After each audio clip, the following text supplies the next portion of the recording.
Maria felt a flutter of excitement as she drove down the long dirt road that led to her family's ranch. She had always heard stories about this place from her grandfather, who spoke of its wide fields, rocky outcrops, and the old wooden house that stood under the shade of a giant oak. When he passed away, he left everything to her, and now, for the first time, she was here to see it in person. The sun was low in the sky, painting the horizon with warm orange and pink hues. F. Rose. Behind her truck's tires, and settled on the tall grass that lined the road, Maria rolled down her window and breathed in the scent of dry earth mixed with fresh grass. It felt like stepping back in time. She parked near the rusted gate that bore her family name on a weathered metal sign. The gate creaked as she pushed. It opened and walked along a narrow track toward the house.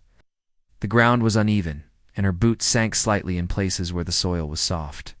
Beside her, the fields stretched out in gentle hills, dotted with wild flowers and stone outcroppings. She remembered the stories, how her grandfather had bought this ranch many years ago, how he had raised cows and tamed the land with his own hands. She carried a small leather bag with a notebook, a camera, and a few bottles of water. Today, she would explore every inch of the property. As she neared the old wooden house, she noticed something unexpected. Along the edge of her field, someone had built a neat line of concrete curbs and placed fence posts in the ground. The posts were smooth and painted white, holding a thick wire fence that ran straight for hundreds of feet. Beyond the fence, she could see freshly laid gravel where a small road had been carved out of the meadow. This was new, she was sure of it. The fence and the road did not match the rustic feel of the ranch. They looked too precise, too deliberate. Maria crouched beside one of the fence posts and ran her fingers over the cool concrete.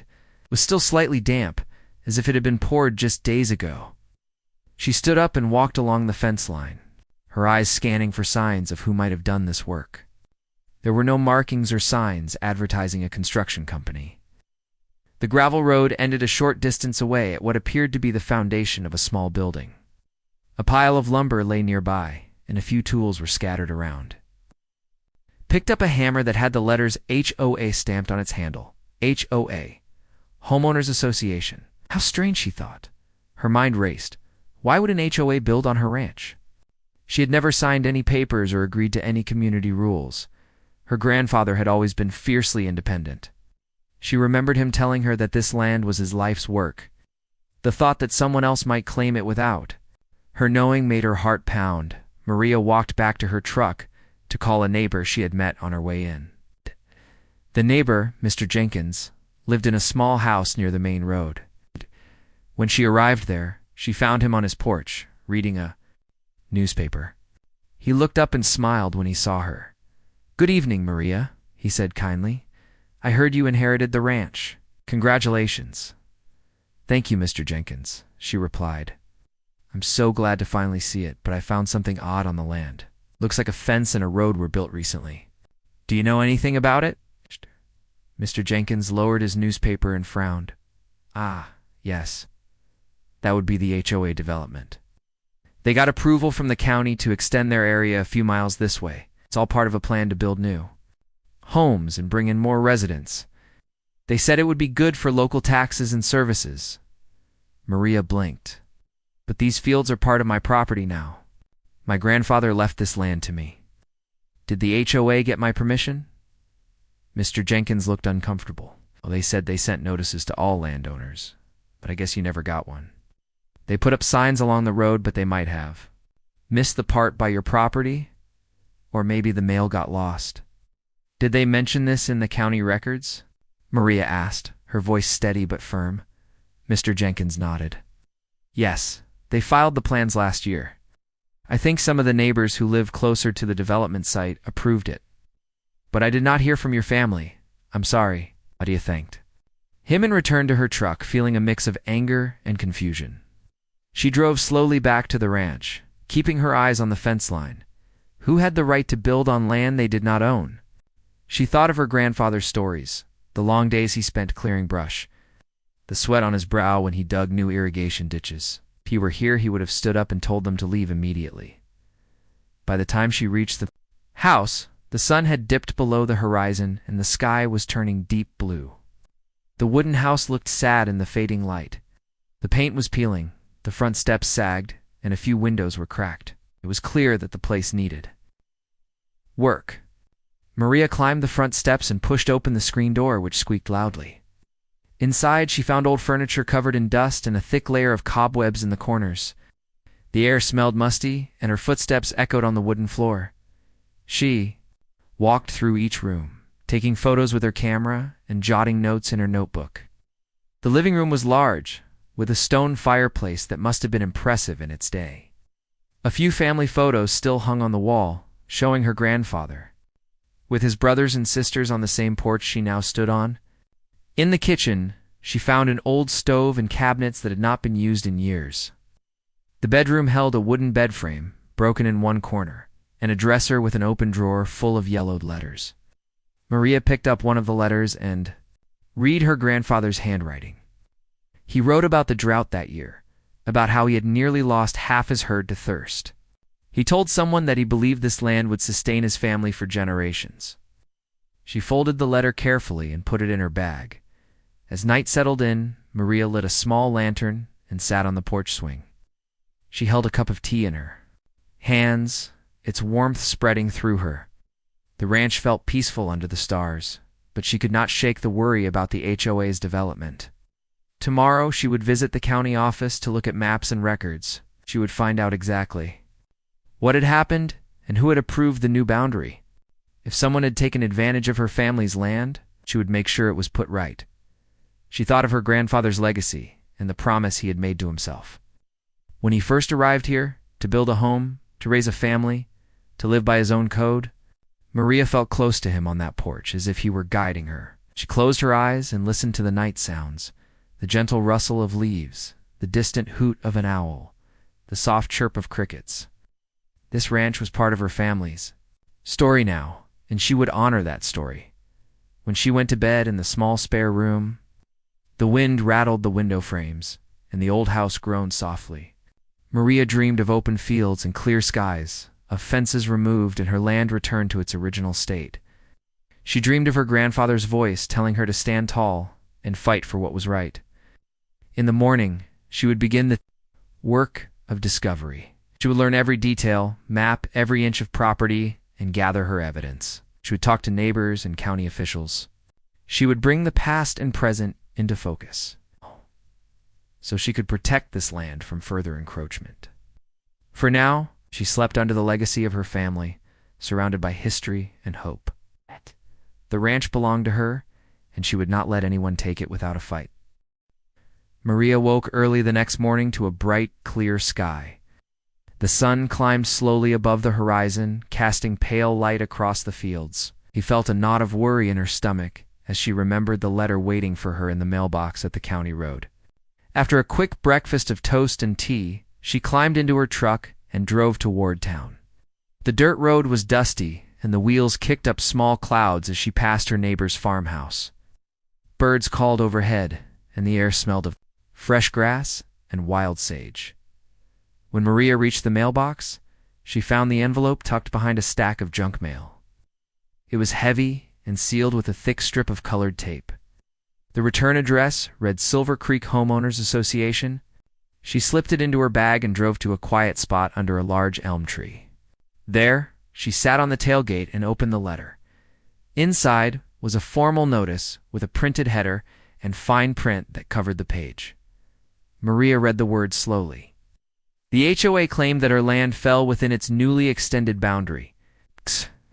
They had built roads, utilities, and landscaping improvements. She now owed $250,000 in back dues and impact fees. The letter explained that these charges included the cost of grading the land, laying gravel, installing water and sewer lines, and maintaining the roads since their completion. It said the amount must be paid in full within 30 days or legal action would follow. Maria's heart pounded as she read and reread the document. She felt a wave of anger mixed with confusion. She had not agreed to anything. She had not signed a single paper. The ranch was part of her family for generations. Yet here was a demand for $750,000. She closed her eyes, took a deep breath, and forced herself to focus. She needed facts before she could make any decisions. First, she called the HOA office number from the letter. After a few rings, a polite woman answered and introduced herself. As Linda from Memberships, Maria explained that she had just inherited the ranch and that she had never seen any notice about boundary changes. Linda said she would look up the records and call her back. While she waited, Maria drove to the county assessor's office. She carried her grandfather's deed and a copy of the letter. Inside the assessor's office, she spoke to a clerk who led her to a room filled with maps and files. Maria spread the old deed on the table and pointed to the description of the land. The clerk matched the details to a large map pinned to the wall. The property lines on the map matched her grandfather's deed exactly. There was no note or marker showing that the HOA had any right to extend into that area. Maria snapped photos of the map and the deed. She made copies of both. She studied the county's record of the HOA's boundary change petition. The petition was approved by the county board last summer. Signatures of nearby landowners filled the page everyone around the development site had signed. But the name of Maria's grandfather was not on the list.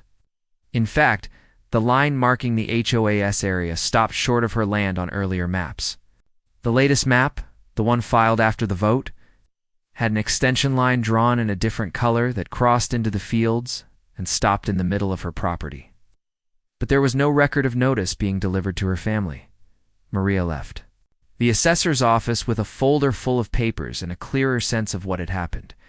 She returned to her truck and called Linda again. This time Linda apologized for any confusion and promised to send Maria the official boundary survey. Maria agreed but asked why she had not been properly notified. Linda said that the HOA had sent certified letters to all known landowners. Maria told her that no one had ever lived on the ranch in her grandfather's name since he died. The mail had gone to an old address that was no longer valid. She asked for copies of the signed receipts showing delivery. Linda said she would. Mailed them, Maria drove back to the ranch, her mind buzzing. She parked near the old house and walked inside. Sunlight streamed through the cracked windows, lighting up the dust motes in the air. She set her papers on the kitchen table and examined them again. The deed, the county maps, the HOA petition, the letter demanding payment. She felt the weight of the demand settle on her shoulders. She thought of her grandfather's stories, how he had built every fence, cleared every field by hand, and never asked anyone else for help. It felt wrong that a group of strangers now claimed part of his legacy. On the kitchen counter, she saw a small framed photograph of her grandfather standing beside a herd of cattle, smiling broadly. She picked it up and traced his face with her finger. She closed her eyes and drew strength from his memory. She would not let this land slip away. She would fight. Maria spent the rest of the afternoon gathering more evidence.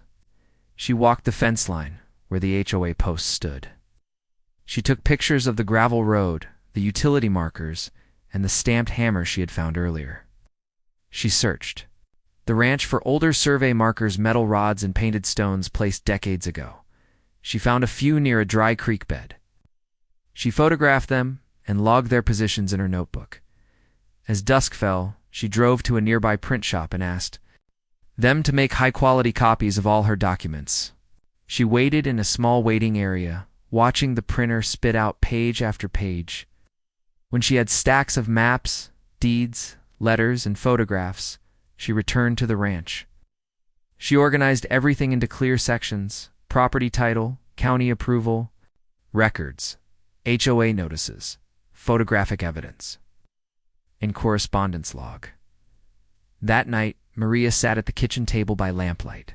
She made a timeline of events: her grandfather's death, her inheritance, the county approval date, the date of the HOA's survey, and the date she received the demand letter. She noted gaps, times when no notice was recorded and when mail may not have reached the old ranch address. She underlined each gap with a red pen. She felt a sense of calm as she worked. Having a plan, seeing the steps laid out, made the challenge seem possible. Before bed, she wrote an email to a friend who was a paralegal. She described the situation briefly and attached scanned copies of her key documents.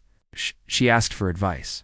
Could she challenge the HOA's claim, and what steps should she take next? She sent the email and turned off the lamp. The house was silent.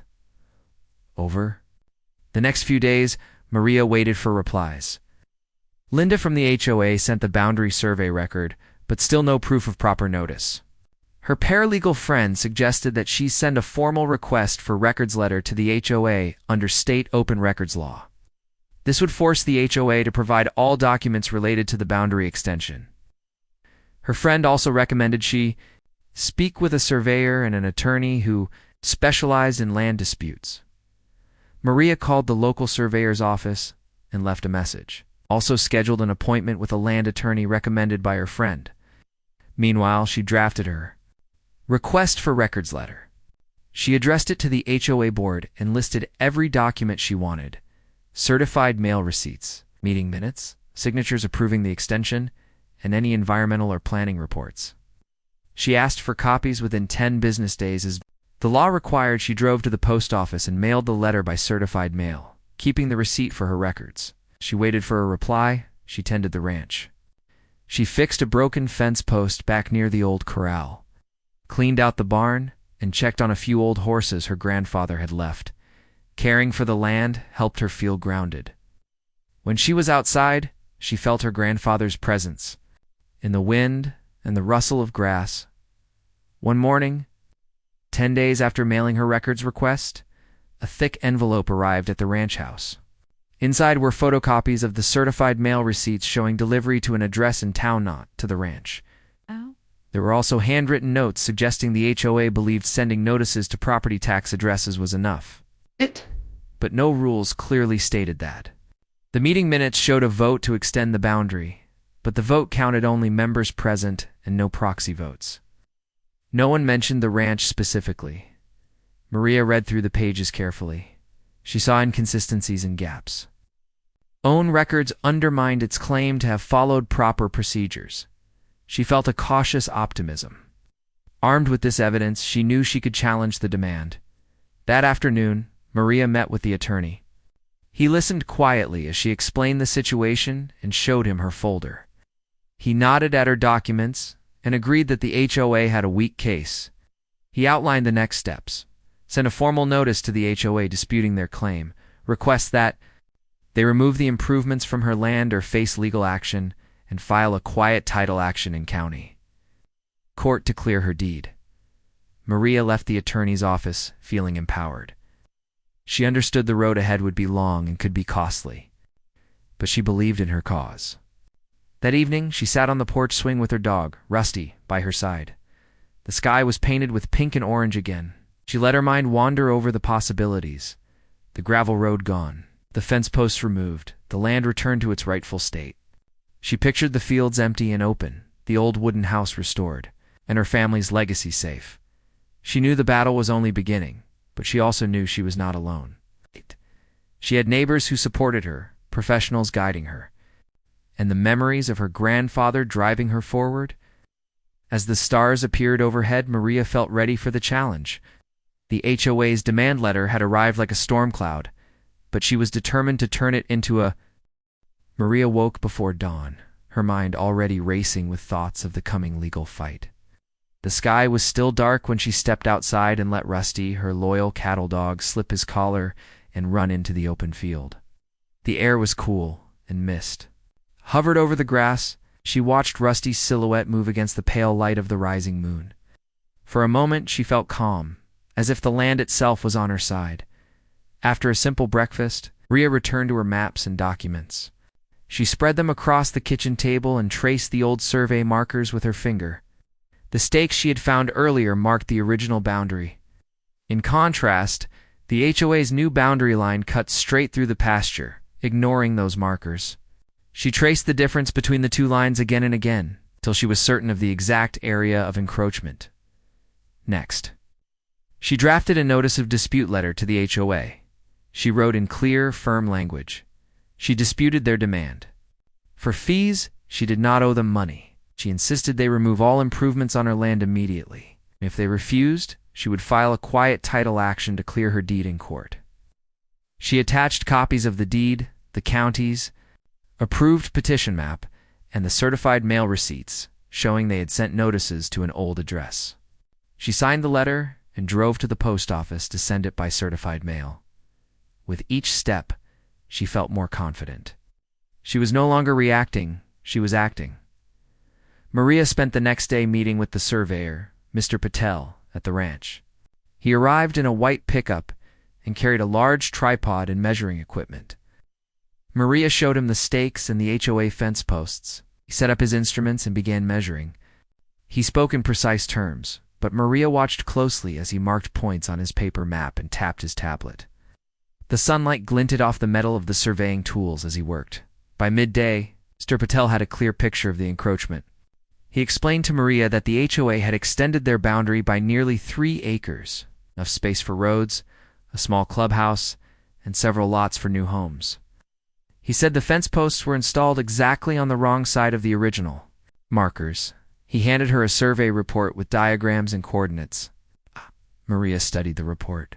The diagrams showed the old boundary in one color and the new in another. It was undeniable proof. Maria thanked Mr. Patel and walked him back to his truck. As he drove away, she looked at the report again. She knew this would be strong evidence in court, but she also felt a pang of sadness. The encroachment had altered the look of her grandfather's ranch. The fence cut off part of a meadow where he had once grazed his cattle. The gravel road bisected a hidden valley where wildflowers grew every spring. Those fields felt smaller now. That evening, Maria visited one of her neighbors, Mrs. Ramos, who lived a few miles down the road. Mrs. Ramos had been farming the land next door for decades. She welcomed Maria into her kitchen with warm coffee and fresh corn muffins. They sat at her round wooden table as Maria explained the survey report and the dispute letter. Mrs. Ramos listened intently, her face serious. "I'm so sorry this is happening, dear," Mrs. Ramos said. "Your grandfather was a good man. He always helped neighbors with their fences and gave fresh milk to our children." She paused. "When I heard about the new HOA road, I was surprised. I never thought they would push in this far." Maria nodded. She felt comforted by Mrs. Ramos's kindness. She asked if Mrs. Ramos would be willing to testify in court about what she remembered of the land's boundary. Mrs. Ramos agreed without hesitation. "I'll do anything to help," she said. "I remember that old creek and where the markers were. I walked past your grandfather's property often." With that promise, Maria left feeling less alone. She realized that her fight was not only for herself, but also for the memory of her grandfather and the trust of neighbors. The ranch was part of a community, and the land had stories beyond her own. She drove home under a sky full of stars, thinking about how the support of others could make a difference. Back at the ranch, she sat on the porch swing, reading the survey report by lantern light. Rusty sat at her feet, his head resting on his paws. Maria felt a surge of determination. She would file her quiet title action soon. First, she needed to gather all witness statements and secure her legal footing. She opened her notebook and began listing names. Mrs. Ramos, Mr. Jenkins, other neighbors who might remember the old markers. She wrote down questions to ask them. Where was the old fence line? Did you receive any notice from the HOA? Do you remember? Any community meetings about the expansion? Over the next few days, Maria visited several neighbors. At Mr. Lee's farm, she learned that he had received notice of the HOA boundary change, but his property lay just outside it. He showed her the letter he had kept postmarked a year ago. He agreed to sign a statement that the notice was sent to him, but not to her land. At the small general store in town, she spoke with the clerk, who remembered selling a few bags of concrete mix to someone installing a fence near the ranch. The clerk recalled the buyer's address as the Covington Place. Another piece fell into place. The HOA had hired a local contractor who was common to the area each day. Maria added new documents and statements to her folder.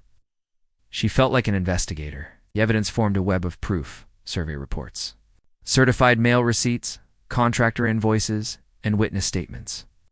She even found an old photograph of a community meeting in the local newspaper archive. The picture showed HOA members gathered under a banner. She could see a sign in the background marking the original boundary. It matched her grandfather's deed lines exactly. She photocopied the photo and labeled it carefully. As part 3 of her journey drew to a close, Maria prepared to send her materials to her attorney. She wrote a cover letter summarizing each piece of evidence and explaining the inconsistencies. In the HOA's procedures, she labeled the exhibits Exhibit A, Deed and Original Boundary Map. Exhibit B, County Approval Petition with Boundary Extension. Exhibit C, Certified Mail Receipts for Notices Sent to Old Tax Address. Exhibit D, Survey Report by Mr. Patel. Exhibit E, Witness Statement by Mrs. Ramos, and so on. The night before she delivered the documents, Maria walked the ranch one last time for the third part of her investigation. She stood near the old oak tree where her grandfather had carved his initials years ago. The bark had grown around the letters, but they were still visible. She pressed her hand on the trunk and closed her eyes, feeling his presence. She promised herself that she would not let his work be erased by an organization that cared more for development than for history. In the soft glow of the moonlight, Maria felt ready to face the next stage, the courtroom. She knew the judge would examine every document and testimony. She knew the HOA would fight back, but she also knew that her evidence was strong. She had traced boundaries, gathered witnesses, and uncovered the truth. The ranch had been part of her family's story for generations. And now it would be part of her own story of standing up for what was right. With a deep breath, she turned and walked back toward the house. Rusty followed close behind. Inside, she placed her folder on the desk, ready for delivery. She sat down and looked at the maps once more, determination reflecting in her eyes. Tomorrow, she would take the next step. The battle was far from over, but she had made progress. The hidden encroachment was no longer a secret. It was evidence waiting to clear her family's name and restore their land. And with that thought, Maria felt a sense of peace, knowing she was honoring her grandfather's legacy with every action she took. Maria woke early on the day she would deliver her evidence folder to the attorney's office. The sky was overcast, and a cool breeze rustled the grass. She felt nervous, but determined. After a quick breakfast of oatmeal and fruit, she packed the folder carefully into her satchel and climbed into her truck. Rusty sat in the passenger seat, panting happily. Maria patted his head. "Today is important," she said. "Let's go." At the attorney's office, Maria handed over the folder to Mr. Allen, the land dispute lawyer. He flipped through the cover letter and the exhibits. His eyes brightened. "You've done excellent work," he said. "These documents will form the backbone of our case." He explained that he would file a quiet title action the next morning and would request a court date within a few weeks. Maria nodded, relief flooding her. She had taken the first big step toward clearing her land's title. Back at the ranch, Maria spent the rest of the day working around the property. She fixed old fence boards in the barn, checked irrigation lines in the fields, and brushed Rusty's coat until it shone. Each task grounded her mind, keeping her from worrying too much about the upcoming court fight. Still, she felt a tightness in her chest whenever she thought of the HOA's lawyers reviewing her evidence. She imagined a man in a dark suit flipping through her folder and looking for holes. She refused to let fear take hold. 2 weeks later, the court date arrived. Maria, dressed in simple but neat clothes, a light blue blouse and dark jeans, and drove to the courthouse. Rusty stayed home. The courtroom would not allow pets. Maria carried a small notebook to record the proceedings. She entered the tall building, its marble floors gleaming under bright lights. She followed signs to the civil court and found the courtroom where her case was assigned. She took a deep breath and stepped inside. Inside, the room felt quiet and serious. Wooden benches lined the sides, and a long table sat in the center for the lawyers. A judge's bench rose at the front, behind a wide wooden desk. Maria spotted her attorney, Mr. Allen, already seated with his notes. Across from him sat 2 men in suits, the HOA's attorneys. They wore serious expressions and tapped pens against their legal pads. Behind them, a few HOA board members sat quietly. Maria found a seat behind her attorney. She felt a flutter in her stomach, but reminded herself of the evidence she had gathered. She opened her notebook and made a small sketch of the boundary lines as she remembered them. The clerk called the court to order. The judge, a calm woman with silver hair, entered and took her seat. She looked at the lawyers and asked them to state their case. First, the HOA attorney spoke. He described the boundary extension that the HOA had approved and the work they had completed. He said the HOA believed those who did not object in time had accepted the new lines.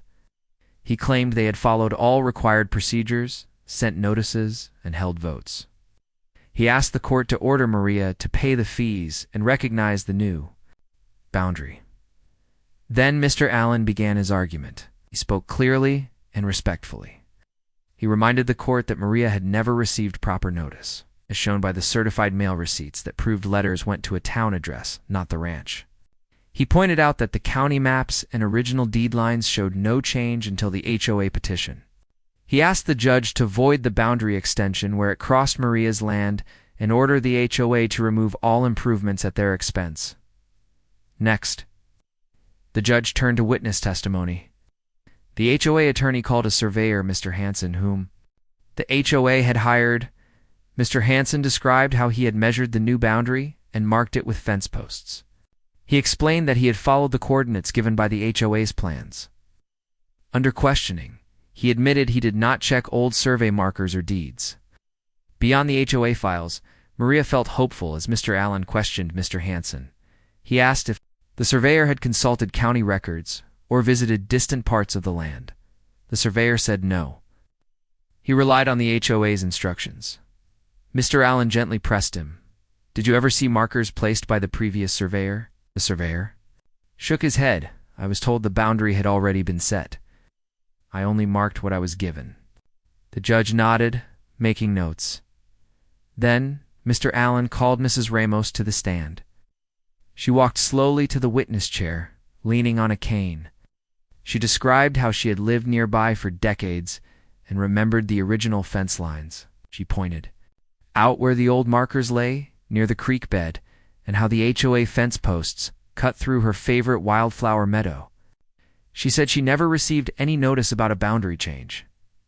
Mrs. Ramos spoke calmly and clearly, and Maria felt her heart swell with gratitude. The judge asked Mrs. Ramos some questions of her own. She wanted to know if Mrs. Ramos had attended any HOA meetings. Mrs. Ramos said she had attended many meetings but never heard mention of expanding onto the Covington Ranch. The judge looked thoughtful next. Mr. Jenkins took the stand. He spoke of seeing workers pour concrete and install fence posts on land that had always been fenced differently. He said he asked them what they were doing, and they told him it was HOA property now. Told the judge about the hammer stamped with HOA he had seen at the ranch. Maria's attorney introduced a photograph of that hammer as Exhibit G. The judge examined the photo. Nodding, finally, Mr. Patel, the independent surveyor Maria hired, came forward. He explained his measurements and showed the court his report. He pointed out where the HOA boundary and original boundary diverged. He emphasized that the markers he found on the ground matched the old deed and were not disturbed until the HOA work began. The HOA attorney tried to question his credentials and methods, but Mr. Patel spoke confidently, showing clear records and diagrams. After all witnesses finished, the judge allowed each lawyer to give closing arguments. The HOA attorney asked the court to uphold their boundary extension based on HOA, procedures, and community support. Mr. Allen reminded the judge that every rule matters. If notice was improper, the extension was invalid. He stressed that Maria's family had rights protected by state law and that the HOA must respect property boundaries. When the judge asked if there was anything else, both attorneys shook their heads. The judge thanked them and said she would review the evidence and issue a written ruling in 2 weeks. Maria shook hands with Mrs. Ramos and Mr. Jenkins as they left the courtroom. She felt exhausted but proud.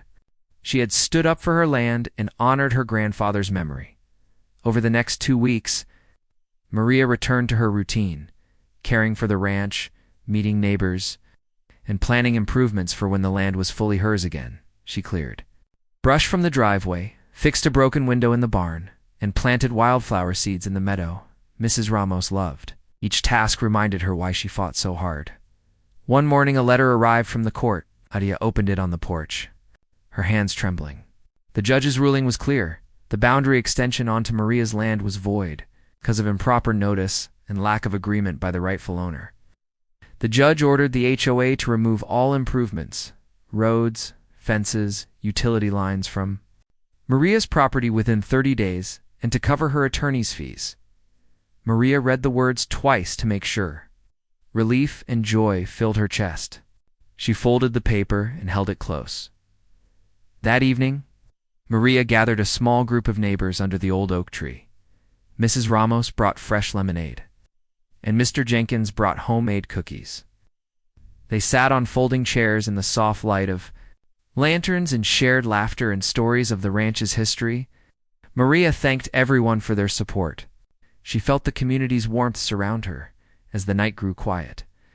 Maria looked up at the stars and felt her grandfather's spirit in the air.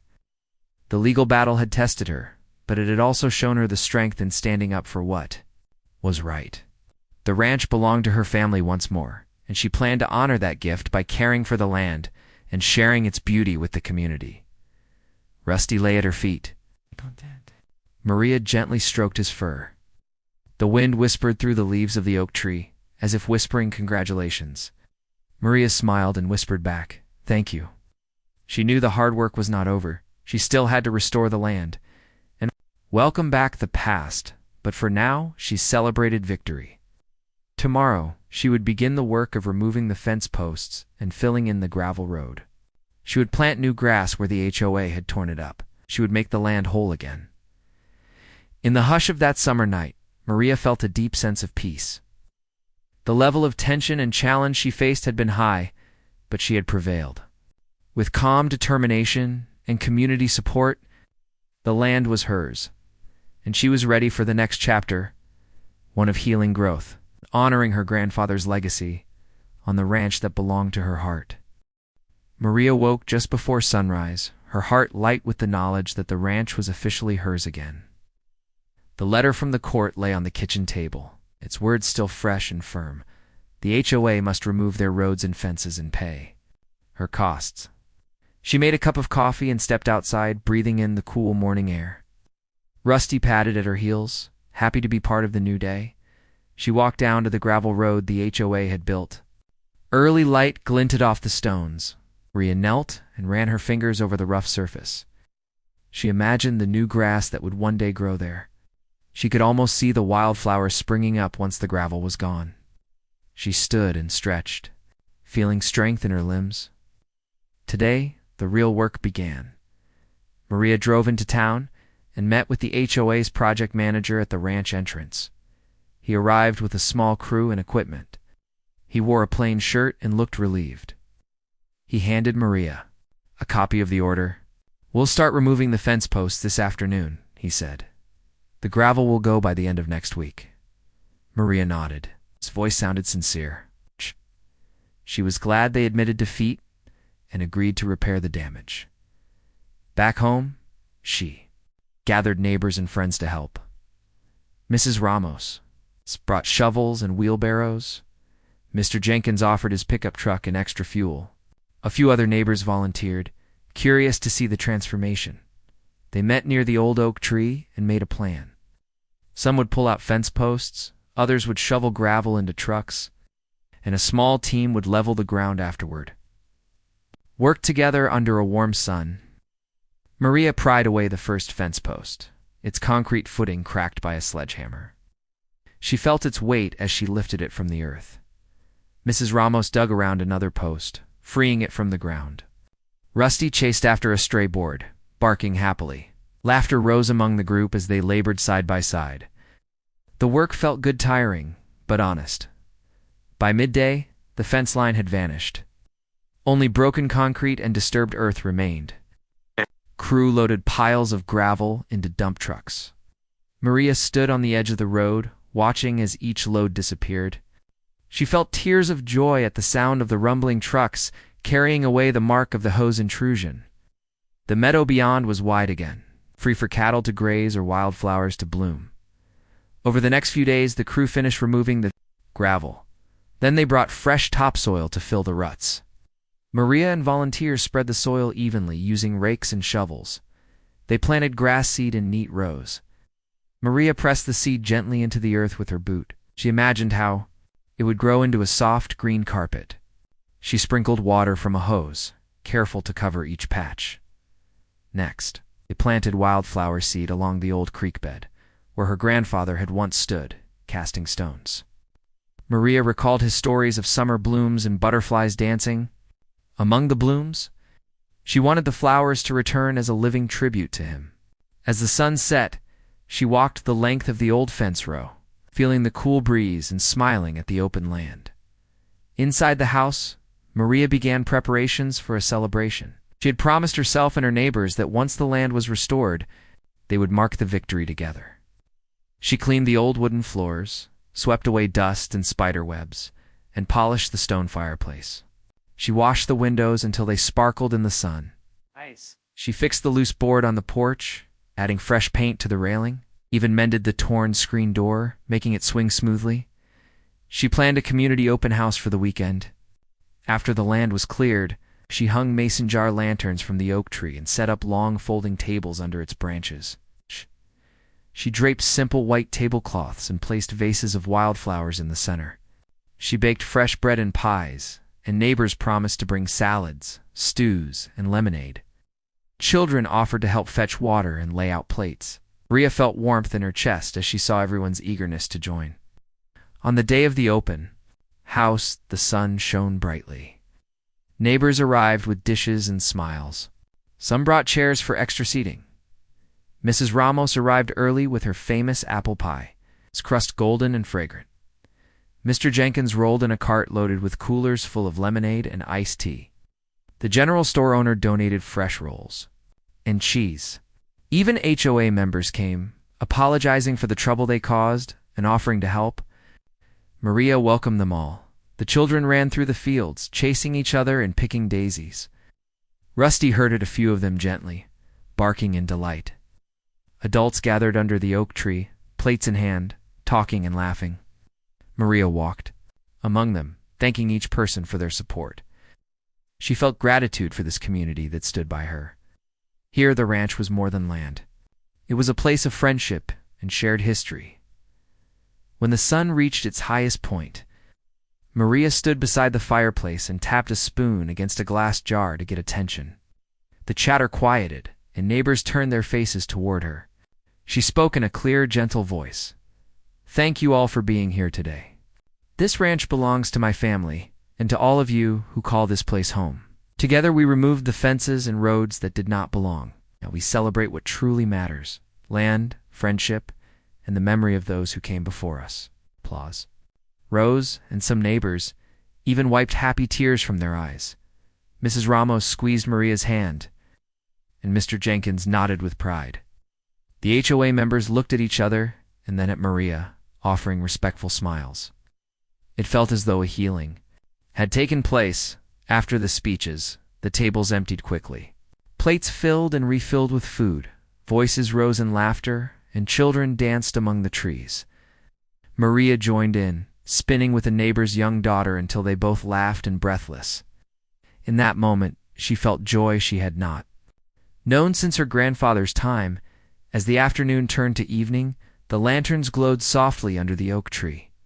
The fields beyond were bathed in the golden light of dusk. Maria stood by the stone fireplace, a cup of lemonade in her hand. She gazed at the scene. Neighbors talking, children playing, the house alive with warmth. She thought of her grandfather's promise that this land would sustain future generations. Here it sustained a community. When the last guest left, Maria walked with Rusty through the fields one more time. The grass seed had begun to sprout in pale green shoots. Wildflower sprouts peeked above the soil near the creek. The old oak tree cast long shadows in the moonlight. Maria knelt and touched the young grass, smiling at its softness. She pressed her hand against the bark of the oak tree, feeling its strength. She remembered her grandfather carved his initials there. Now he had new initials written in the living land itself, in the grass, in the flowers, in the hearts of people who cared. Maria felt tears of happiness and gratitude. She knew the ranch's story would continue, growing richer with each passing year. At the house, she locked the door and turned off the porch light. Rusty settled at her feet near the fireplace. The lanterns outside flickered until they went out one by one. Maria sat in her chair, looking at the empty front yard. Silence wrapped the ranch in peace. She closed her eyes and whispered, "Thank you." She thought of her grandfather, of neighbors, and of the land itself, a place restored and loved. Tomorrow, she would tend the grass and flowers. She would watch them grow and plan more events for the community. She would keep the legacy alive by sharing the land's beauty with others.